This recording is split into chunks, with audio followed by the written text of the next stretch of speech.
ఇదేమిటయ్యా దండ నాకు వేశావు? సొమ్మిచ్చింది అమ్మాయి. ఆ హ్యాండ్కి సంపాదించడమే గాని దానం చేయడం తెలియదులేండి.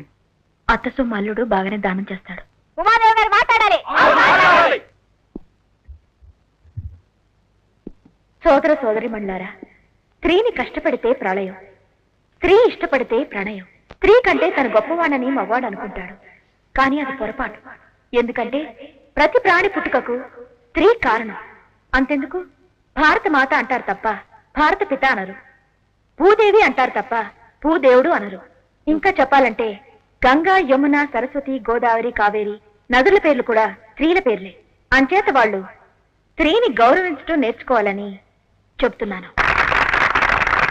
మేడం గారు కాసేపు ఢమ్ ఢమ్ లాడించారు. చాలా బాగుంది, థ్యాంక్ యూ. గోదావరి, కృష్ణ, యమున, కావేరి అందమైన ఈ ఆడపేర్లున్న నదులన్నీ ఎన్ని హొయలతో ప్రవహించినా, ఎన్ని తూములు డ్యాములు దాటినా చివరికి కలవాల్సింది సముద్రంలోనే. అలాంటి సముద్రాన్ని సముద్రుడు అంటారే గాని సముద్రి అని ఆడపేరుతో పిలవరు.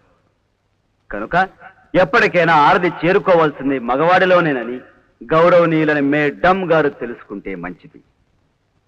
ప్రతి ప్రాణి పుట్టుకకి ఆడది కారణం అన్నారు, నిజం. కానీ స్త్రీ క్షేత్రం అయితే పురుషుడు బీజం. విత్తనం లేనిదే ఎంత పాటిమట్టిలో అయినా మొక్క మొలవదన్న విషయం మేడం గారు గ్రహించాలి.